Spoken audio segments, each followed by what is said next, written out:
ಮಾಧ್ಯಮದವರು ತುಂಬಾ ಹೈಪು. ಬೆಳಿಗ್ಗೆ ಎದ್ರೆ ದರ್ಶನ, ರಾತ್ರಿ ಎದ್ರೆ ದರ್ಶನ ಮಾಡಿಬಿಟ್ಟು ದೇವ್ರ ದರ್ಶನ ಬಿಟ್ಬಿಟ್ಟಿದ್ದಾರೆ ಎಷ್ಟೋ ಜನ. ಇವತ್ತು ಕರ್ನಾಟಕದ ವಾತಾವರಣ ಅಥವಾ ದೇಶದ ವಾತಾವರಣ ತುಂಬ ಕಲುಷಿತವಾಗಿದೆ.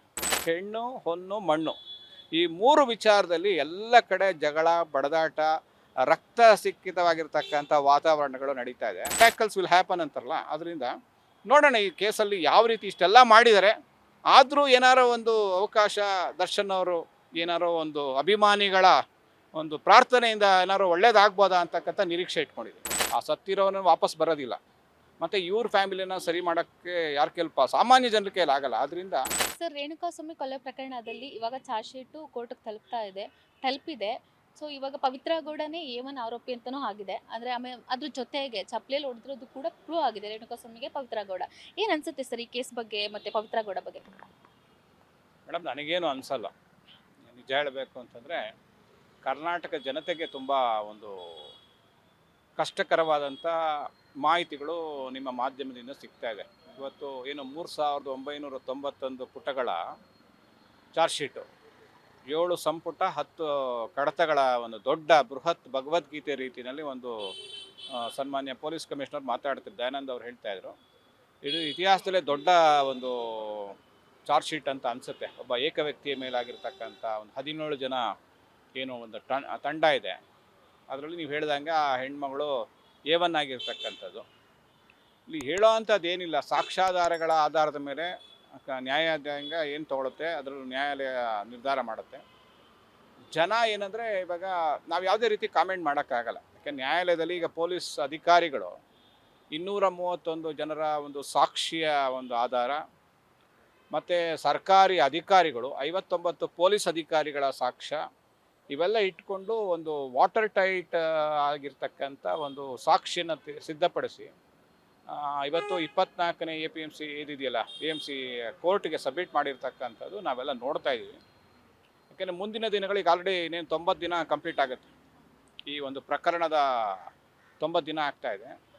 ನ್ಯಾಯಾಲಯ ಇದ್ರ ಬಗ್ಗೆ ಮುಂದೆ ಈಗ ಟ್ರಯಲ್ಸ್ ಶುರು ಆಗುತ್ತೆ. ಯಾಕೆಂದರೆ ವಾದಗಳು ಯಾವ ರೀತಿ ನಡೆಯುತ್ತೆ, ನ್ಯಾಯವಾದಿಗಳು ಯಾವ ರೀತಿ ಇದನ್ನು ಅಲ್ಲಗಳಿತಾರೆ, ಅಥವಾ ಸರ್ಕಾರಿ ಇವರು ಯಾವ ರೀತಿ ವಾದ ಮಾಡ್ತಾರೆ, ಅದ್ರ ಮೇಲ್ಗಡೆ ಇವತ್ತು ಈ 17 ಜನರ ಭವಿಷ್ಯ ನಿರ್ಧಾರ ಆಗುತ್ತೆ. ಯಾಕೆಂದರೆ 17 ಜನರ ಭವಿಷ್ಯ ಅದು ಒಬ್ಬರದೇ ಅಲ್ವಲ್ಲ, ಅವರ ಸುತ್ತ ಫ್ಯಾಮಿಲಿ ಎಲ್ಲರೂ ಅದನ್ನ ಡಿಪೆಂಡೆಂಟ್ಸು, ಅವ್ರ ಮೇಲೆ ಏನಾಗಬೇಕು ಆ ಕಾನೂನಾತ್ಮಕವಾದಂಥ ವಿಚಾರ ನ್ಯಾಯಾಧೀಶರಿಗೆ ಬಿಟ್ಟಿರ್ತಕ್ಕಂಥದ್ದು. ಯಾಕೆಂದರೆ ಅವರು ಯಾವ ರೀತಿ ಇದಕ್ಕೆ ನ್ಯಾಯ ಕೊಡಬೇಕು ಅಂತಕ್ಕಂಥದ್ದು ಅವ್ರು ಆಲೋಚನೆ ಮಾಡ್ತಾರೆ. ಸಾಮಾಜಿಕವಾಗಿ ನಾನು ಹೇಳಬೇಕು ಅಂತಂದರೆ ಇವತ್ತು ಕರ್ನಾಟಕದ ವಾತಾವರಣ ಅಥವಾ ದೇಶದ ವಾತಾವರಣ ತುಂಬ ಕಲುಷಿತವಾಗಿದೆ.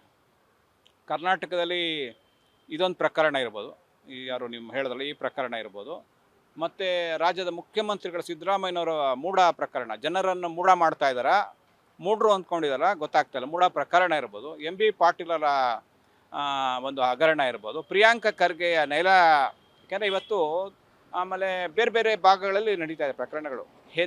ಹೆಣ್ಣು, ಹೊನ್ನು, ಮಣ್ಣು ಈ ಮೂರು ವಿಚಾರದಲ್ಲಿ ಎಲ್ಲ ಕಡೆ ಜಗಳ, ಬಡದಾಟ, ರಕ್ತ ಸಿಕ್ಕಿತವಾಗಿರ್ತಕ್ಕಂಥ ವಾತಾವರಣಗಳು ನಡೀತಾ ಇದೆ. ಆದ್ದರಿಂದ ಜನ ಇವತ್ತು ನಾನು ಒಂದು ಪುಸ್ತಕ ಓದ್ತಾ ಇದ್ದೆ, ಭವಿಷ್ಯ ಮಾಲೀಕ ಅಂತಕ್ಕಂಥದ್ದು, ಅಚ್ಯುತಾನಂದ ದಾಸರು ಒರಿಸ್ಸಾದಲ್ಲಿ ಬರೆದಂಥ ಒಬ್ಬ ಕಾಲಜ್ಞಾನಿಗಳು. ಅವರು ತುಂಬ ಚೆನ್ನಾಗಿ ಈ ಒಂದು ಇಯರ್ನ ಪ್ರಿಡಿಕ್ಟ್ ಮಾಡಿದ್ದಾರೆ. 2024 ಮತ್ತು 2025ರಲ್ಲಿ ಸೆಲೆಬ್ರಿಟಿಗಳೆಲ್ಲ ಕೃಷ್ಣನ ಕಾರಾಗೃಹಕ್ಕೆ ಹೋಗ್ತಾರೆ ಅಂತಕ್ಕಂಥದ್ದು, ಮತ್ತು ಅಪಮೃತ್ಯುಗಳ ಒಳಗಾಗ್ತಾರೆ ಅಂತಕ್ಕಂಥದ್ದು, ಈ ರೀತಿಯ ವಾತಾವರಣ. ಯಾಕೆಂದರೆ ತುಂಬ ದೊಡ್ಡ ಸೆಲೆಬ್ರಿಟಿಗಳು ಈ ಥರ ಆದಾಗ ಅವರ ಅಭಿಮಾನಿಗಳಿಗೆ ತುಂಬ ತೊಂದರೆ ಆಗುತ್ತೆ. ಅಂದರೆ ಅವರನ್ನು ನಂಬ್ಕೊಂಡಿರ್ತಾರೆ, ಮತ್ತು ಅವ್ರ ಫ್ಯಾನ್ ಫಾಲೋವರ್ಸ್ ಇರ್ತಾರೆ, ಅಂಥವ್ರಿಗೆ ಯಾವ ರೀತಿ ಮೆಸೇಜನ್ನು ಕೊಡುವಂಥದ್ದು ಅಂತಕ್ಕಂಥದ್ದು.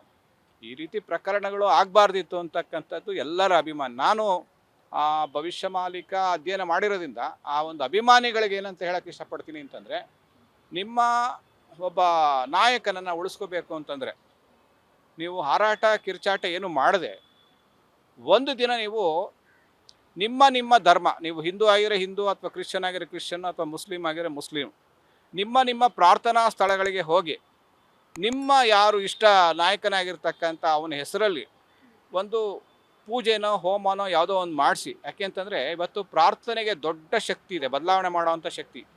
ನಿಮ್ಮ ಪ್ರಾರ್ಥನೆ ಸರಿಯಾಗಿತ್ತು ಅಂತಂದರೆ, ಪ್ರಾಮಾಣಿಕವಾಗಿತ್ತು ಅಂತಂದರೆ, ನಿಮ್ಮ ನಾಯಕ ಹೊರಬರೋ ಸಾಧ್ಯತೆಗಳಿರುತ್ತೆ. ನಿಮ್ಮ ಪ್ರಾರ್ಥನೆ ಪ್ರಾಮಾಣಿಕವಾಗಿರಬೇಕು. ಸುಮ್ಮನೆ ನಾನೇನೋ ಮಾಧ್ಯಮಕ್ಕೆ ಮಾತಾಡಬೇಕು, ಕಾಮೆಂಟ್ಸ್ ಮಾಡ್ತೀನಿ, ಆ ಥರ ಆಗಲ್ಲ. ದಯವಿಟ್ಟು ನೀವು ನೈಜವಾದ ಅಭಿಮಾನಿಗಳಾಗಿದ್ದರೆ ಈ ಒಂದು ನಾನು ಹೇಳ್ದಂಗೆ ನಿಮ್ಮ ಪ್ರಾರ್ಥನಾ ಸ್ಥಳಗಳಿಗೆ ಹೋಗಿ ದೇವರ ಮುಂದೆ ನಿಮ್ಮ ಅರಿಕೆಯನ್ನು ಮಾಡ್ಕೊಳ್ಳಿ. ನೀವು ಯಾವ ದೇವರನ್ನ ಅಥವಾ ದೇವರೇ ಇಲ್ಲ ಅಂತಂದ್ರೂ ಓಕೆ, ನಿಮ್ಮ ಮನಸ್ಸೇ ದೇವರು. ಆದ್ದರಿಂದ ನಿಮ್ಮ ಅರಿಕೆ ಮಾಡಿಕೊಂಡು ಆ ಧನಾತ್ಮಕವಾದಂಥ ಒಂದು ವಿಚಾರ ಏನಾದ್ರು ನಿಮ್ಮಲ್ಲಿದ್ದರೆ ಅಲ್ಲಿ ನಿಮಗೆ ಬದಲಾವಣೆಯ ಒಂದು ಫಲಿತಾಂಶ ಸಿಗ್ಬೋದು. ಯಾಕೆಂದರೆ ಇದು ನೂರಾರು ಜನರ ಅಭಿಮಾನಿಗಳ ಗಲಾಟೆ ನಾವು ನೋಡ್ತಾ ಇದ್ದೀವಿ. ಅಭಿಮಾನಿಗಳು ಇದನ್ನು ಒಂದು ರೀತಿ ಪಾಸಿಟಿವ್ ಆಗಿ ತಗೊಳ್ಳಿ, ಏನಾದ್ರು ಬದಲಾವಣೆ, ಮಿರಾಕಲ್ಸ್ ವಿಲ್ ಹ್ಯಾಪನ್ ಅಂತಾರಲ್ಲ. ಅದರಿಂದ ನೋಡೋಣ ಈ ಕೇಸಲ್ಲಿ ಯಾವ ರೀತಿ ಇಷ್ಟೆಲ್ಲ ಮಾಡಿದ್ದಾರೆ, ಆದರೂ ಏನಾರೋ ಒಂದು ಅವಕಾಶ ದರ್ಶನ್ ಅವರು ಏನಾರೋ ಒಂದು ಅಭಿಮಾನಿಗಳ ಒಂದು ಪ್ರಾರ್ಥನೆಯಿಂದ ಏನಾದ್ರು ಒಳ್ಳೇದಾಗ್ಬೋದಾ ಅಂತಕ್ಕಂಥ ನಿರೀಕ್ಷೆ ಇಟ್ಕೊಂಡಿದ್ದೀವಿ.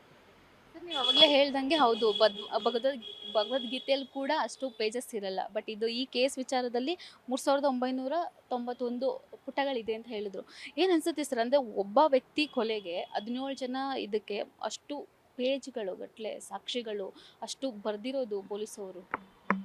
ನೋಡಿ, ಇದು ತುಂಬ ಹೈ ಪ್ರೊಫೈಲ್ ಕೇಸ್. ಇವಾಗ ಸಾಮಾನ್ಯ ಯಾರೋ ಒಬ್ಬ ರೇಣುಕಾ ಸ್ವಾಮಿನ ಯಾರೋ ಒಬ್ಬ ಆರ್ಡಿನರಿ ಹೊಡೆದಿದ್ರೆ ಅದೇನು ಅಷ್ಟು ದೊಡ್ಡ ಆಗ್ತಿರ್ಲಿಲ್ಲ. ಇದು ಎಲ್ಲ ದೊಡ್ಡ ದೊಡ್ಡ ವ್ಯಕ್ತಿಗಳು ಇನ್ವಾಲ್ವ್ಮೆಂಟ್. ಯಾಕಂದರೆ ಬೇರೆ ಬೇರೆ ಕ್ಷೇತ್ರದಲ್ಲಿರ್ತಕ್ಕಂಥವ್ರು ಎಲ್ಲ ಇದ್ದಾರೆ. ಮತ್ತು ಈ 17 ಜನರ ಹಿಂದೆ ಕೆಲವು ರಾಜಕಾರಣಿಗಳ ಬೆಂಬಲ ಒತ್ತಾಸೆ ಇರ್ತಕ್ಕಂಥದ್ದು ಸನ್ಮಾನ್ಯ ಮುಖ್ಯಮಂತ್ರಿಗಳೇ ಹೇಳಿದ್ದಾರೆ. ಅವ್ರನ್ನೆಲ್ಲ ನಾನು ಇದು ಮಾಡ್ತೀನಿ, ಕಾನೂನಾತ್ಮಕವಾದ ಕೆಲಸ ಮಾಡ್ತೀನಿ ಅಂತ ಸಿದ್ದರಾಮಯ್ಯನವರು ಹೇಳಿರ್ತಕ್ಕಂಥದ್ದು. ಇದು ಯಾರ್ಯಾರಿದ್ದಾರೆ ಅಂತಕ್ಕಂಥದ್ದು ನಿಮಗೆಲ್ಲ ಗೊತ್ತಿದೆ.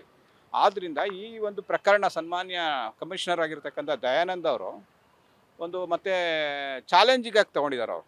ಯಾಕೆಂದರೆ ಇದನ್ನು ಪೊಲೀಸ್ ಅಂತಂದರೆ ನಗಪಾಟ್ಲಾಗಬಾರ್ದು ಅನ್ನೋ ದೃಷ್ಟಿಯಿಂದ ಅವರ ಡ್ಯೂಟಿಯನ್ನು ಅವ್ರು ಮಾಡಿದ್ದಾರೆ. ಯಾಕೆಂದರೆ ಆ 3991 ಪುಟ ಅಂತ ಹೇಳ್ತಾರೆ.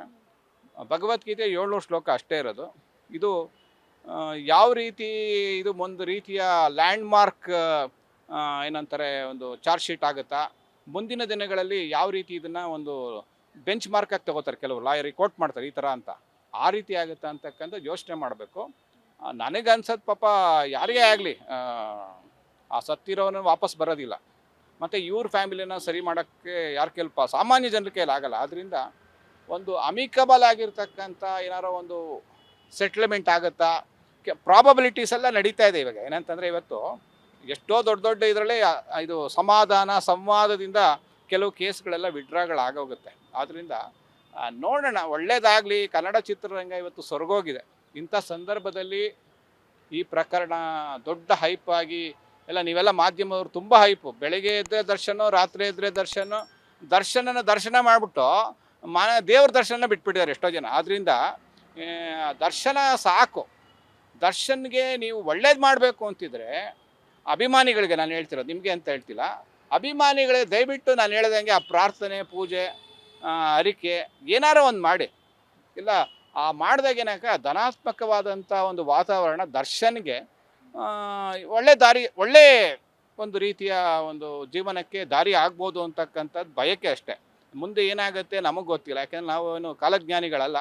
ಬಟ್ ಇದು ಸತ್ಯ. ಯಾಕೆಂದರೆ ಇದೊಂದು ಪೊಲೀಸ್ ಕಮಿಷನರ್ ಅವರು ಮಾಡಿರ್ತಕ್ಕಂಥ ಕೆಲಸ, ಇದು ಎಷ್ಟು ಇಂಟ್ರೆಸ್ಟ್ ತೊಗೊಂಡಿದ್ದಾರೆ ಅಂತ ಮಾತುಗಳಲ್ಲೇ ನಾವು ಕೇಳ್ತಾ ಇದ್ವಿ. ಬೇರೆ ಕೇಸಲ್ಲಿ ಯಾಕೆ ಇಷ್ಟು ಇಂಟ್ರೆಸ್ಟ್ ತೊಗೊಂಡಿಲ್ಲ ಅಂತಕ್ಕಂಥ ಮಾತೂ ಸಹ ಮಾತಾಡ್ತಿದ್ದಾರೆ. ಇದು ಒಂದು ರೀತಿ ಎಲ್ಲೋ ಒಂದು ರೀತಿಯ ಒಂದು ಪಾಯಿಂಟು, ಒಂದು ಕ್ವಶನ್ ಮಾರ್ಕಿಗೆ ಆಗುತ್ತೆ. ನೋಡೋಣ, ಒಳ್ಳೇದಾಗಲಿ ಎಲ್ಲರಿಗೂ ಅಂತಕ್ಕಂಥದ್ದು ನಾನು ಬಯಸ್ತೀನಿ. Beat plus Karnataka.